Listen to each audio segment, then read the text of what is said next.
तो छत्रपति यादव जी भले आए थे नए रूप में, लेकिन जब जीत गए लोगों के बीच सहज उपलब्ध थे। इसमें कोई ये नहीं है। तो यहाँ की जो मूलभूत समस्याएं हैं, कुछ क्षेत्र है जहाँ पर कि लगातार बाढ़ आती है, कुछ क्षेत्र है जो लगातार कटाव की समस्या झेलती है, कुछ क्षेत्र है जहाँ की आज तक कनेक्टिविटी नहीं है सड़क का, और बाकी स्कूलों की जो हाई स्कूल के अध्यक्ष विधायक होते हैं, तो इस हाई स्कूलों की जो स्थिति है वो बद से बदतर स्थिति में है। मैं एकदम पूरी तरह से इस बात से सहमत हूँ कि कास्ट है, लेकिन उस परिस्थिति में जब उससे बेहतर विकल्प उसको ना मिले, अगर मान लीजिए कोई बढ़िया प्रत्याशी नहीं मिलेगा तो क्या करेगा बेचारा, किसको वोट देगा? तो फिर उससे जो निकटतम होता है उसको देता है। कि विधायक अगर बन जाते हैं तो विधायक जी के दर्शन तो होंगे ना लोगों को। मैं कोई पहला चुनाव मेरा नहीं है, ये 3 चुनाव में लड़ा हूँ। हाँ, और एक चुनाव में नगर परिषद के रूप में, अध्यक्ष के रूप में, 2 जिला परिषद सदस्य के रूप में। और मेरे क्षेत्र के लोगों से जाके पूछिए कि अगर अननोन कोई बच्चा भी एक फोन करे तो उसको क्या रेस्पॉन्स मिलता है। मेरे साथ किन्हीं का कास्ट फैक्टर नहीं चलेगा, क्योंकि मैं क्या बोला पहला लाइन कि खगड़िया का 10,000 20,000 परिवार जिससे मैं 25 साल के साथ उनके साथ रहा हूँ, जब वो मेरे परिवार के लोग हैं तो क्या उनके जात का लोग मैं नहीं हूँ? कहते हैं मंजिल उन्हीं को मिलती है जिनके सपनों में जान होती है। पंखों से कुछ नहीं होता, हौसलों से उड़ान होती है। और ऐसे में आपको बता दें हमारी मौजूदगी खगड़िया विधानसभा में तार खगड़िया की भी चर्चा हो रही है। और हमारे साथ बातचीत करने के लिए मनीष कुमार सिंह जी हैं, सीधे इनसे जुड़ेंगे। मनीष जी, सबसे पहले तो बहुत शुक्रिया बात करने के लिए। आपके चैनल को भी शुक्रिया और आपके दर्शकों को भी मेरा नमस्कार।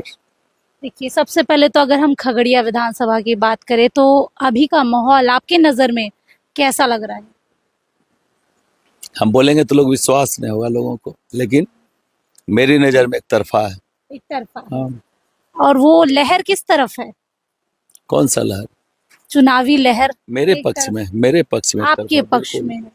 वजह भी आप पूछेंगे कैसे तो मैं बताऊंगा जी। कैसे?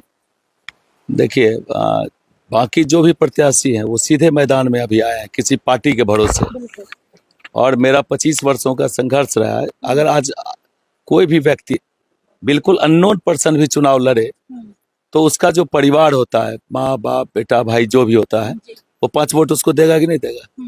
इसी तरह का परिवार पिछले 25 वर्षों में हजारों परिवार मेरे बने हैं, जिसको कुछ कहने की जरूरत नहीं है। मैं कैंडिडेट हूँ, वो परिवार मेरे साथ खड़ा है, और ये हजारों की संख्या में है।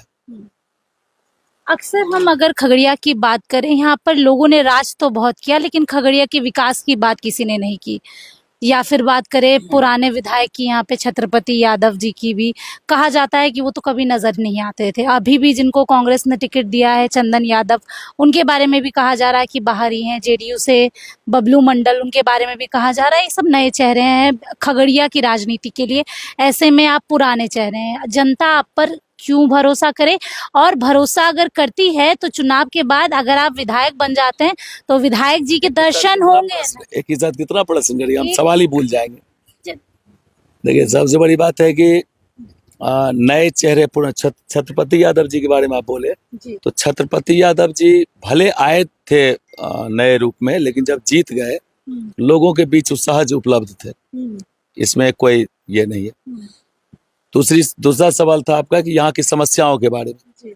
पिछले 25-30 वर्षों का जब आप देखेंगे, आप नेट खोल के देखिए, तो यहाँ की जो मूलभूत समस्याएं हैं, कुछ क्षेत्र है जहाँ पर कि लगातार बाढ़ आती है, कुछ क्षेत्र है जो लगातार कटाव की समस्या झेलती है, कुछ क्षेत्र है जहाँ की आज तक कनेक्टिविटी नहीं है सड़क का, और बाकी स्कूलों की जो हाई स्कूल के अध्यक्ष विधायक होते हैं, तो इस हाई स्कूलों की जो स्थिति है वो बद से बदतर स्थिति में है। तो ये जो समस्या है, मूल समस्या है, इनके लिए आपको किन्हीं विधायक का प्रयास आपका नहीं दिखेगा सकारात्मक और कहिए तो आक्रामक क्यों कि कुछ चीज होता है जो विधायक को खुद अपने फंड से करना है या एक लोकल स्तर पर करना है। हाई स्कूल का जैसे है तो लोकल स्तर पर करना है, लेकिन वही अगर कटाव या बड़ी समस्या के लिए हो और लोग हमारे क्षेत्र के परेशान हो रहे हैं तो उनको सदन के अंदर आक्रामक होना चाहिए, उनका सवाल लगातार होना चाहिए। इसका घोर अभाव रहा है। पिछले 25 साल का उठाइएगा तो सवाल ही नहीं हुआ है सदन में। जबकि कोई पार्टी कहेंगे कि हम ये कर दिए, कोई कहेंगे ये कर दिए। तो पिछले 25 वर्षों में दोनों गठबंधन के, एक गठबंधन के 10 साल विधायक रहे हैं, एक गठबंधन के 15 साल विधायक रहे हैं। तो दोनों में से कोई अपना पल्ला नहीं झाड़ सकते हैं। आप दोनों का देखेंगे तो कहीं कुछ नहीं रहा है। ठीक है। और आपका लास्ट सवाल क्या था? यही कि विधायक अगर बन जाते हैं तो विधायक जी के दर्शन तो होंगे ना लोगों को। मैं कोई पहला चुनाव मेरा नहीं है, ये 3 चुनाव में लड़ा हूँ। हाँ, और एक चुनाव में नगर परिषद के रूप में अध्यक्ष के रूप में, 2 जिला परिषद सदस्य के रूप में। और मेरे क्षेत्र के लोगों से जाके पूछिए कि अगर अननोन कोई बच्चा भी एक फोन करे तो उसको क्या रिस्पॉन्स मिलता है। बिल्कुल, बच्चा भी फोन करता है और जेन्युइन समस्या होती है तो उसका तुरंत निदान के लिए हम लोग प्रयास करते हैं। उसको कहीं कोई भाया मीडिया की जरूरत नहीं, जिसको आप सीधा सीधा जनता का राज कह सकते हैं। हमारी इतनी बड़ी टीम है, लगेगा कि पूरा का पूरा पब्लिक ही उसको हैंडल करती है। लेकिन मनीष जी, आपके आगे जो दावेदार हैं, एक तरफ मुख्यमंत्री नीतीश कुमार के पार्टी के दावेदार, दूसरी तरफ महागठबंधन के जिनके पक्ष में तेजस्वी यादव, मुकेश सहनी, कल राहुल गांधी भी आ रहे हैं। ऐसे में थोड़ा आपको लगता है ऐसे कि आपके लिए चुनावी प्रचार प्रसार में लोग नहीं है?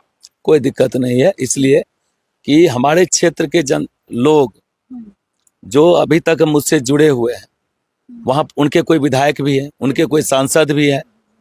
लेकिन अगर उनके साथ कोई परेशानी होती है तो पहला नाम अगर कोई याद आता है उनको तो मनीष कुमार सिंह। और मैं उनके लिए उपलब्ध भी रहता हूँ, इसलिए भी बार बार मैं ही याद आता हूँ। जबकि वो विधायक को भी वोट देते हैं, सांसद को भी देते हैं, तो कहीं कुछ नहीं है। राहुल गांधी आ जाए, मोदी जी आ जाए, अमित शाह जी आ जाए, सभी अपने पार्टी के प्रचार करते हैं। अब मेरे जो कार्यकर्ता है, आप राम रावण का युद्ध सुने होंगे।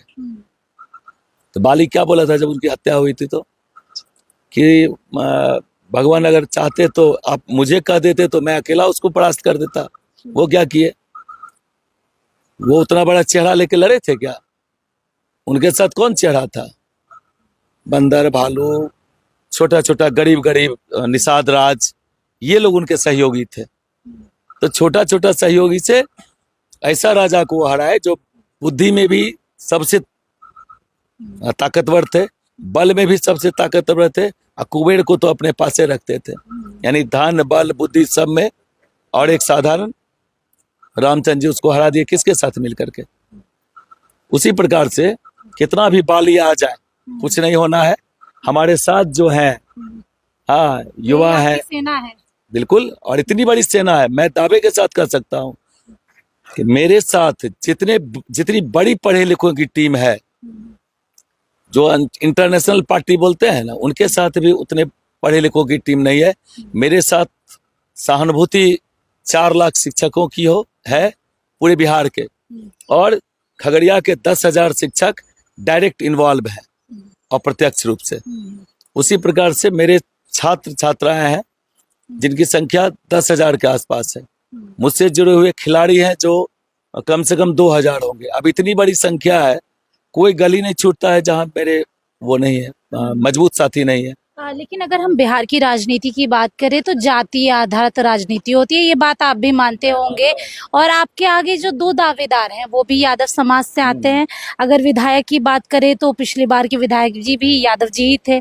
ऐसे में आपको लगता है कि यादव समुदाय का जो वो हार्ड कोर वोट है वो तब्दील हो जाएगा आपके वोट के लिए? देखिए, मैं एकदम पूरी तरह से इस बात से सहमत हूँ कि कास्ट है, लेकिन उस परिस्थिति में जब उससे बेहतर विकल्प उसको ना मिले, अगर मान लीजिए कोई बढ़िया प्रत्याशी नहीं मिलेगा तो क्या करेगा बेचारा? किसको वोट देगा? तो फिर उससे जो निकटतम होता है उसको देता है। ठीक है, कहीं कोई नहीं है, सारे लोग नए हैं, फ्रेशर हैं, और पब्लिक बिल्कुल कास्ट को पसंद करती है, लेकिन कमजोर कास्ट को नहीं। खगड़िया का यादव भी मैं ही हूँ, खगड़िया का दलित भी मैं ही हूँ, खगड़िया का सवर्ण भी मैं ही हूँ, खगड़िया का पिछड़ा अति पिछड़ा भी मैं ही हूँ। इसलिए मेरे साथ किन्हीं का कास्ट फैक्टर नहीं चलेगा। क्योंकि मैं क्या बोला पहला लाइन कि खगड़िया का 10,000 20,000 परिवार जिससे मैं 25 साल के साथ उनके साथ रहा हूँ, जब वो मेरे परिवार के लोग हैं तो क्या उनके जात का लोग मैं नहीं हूँ?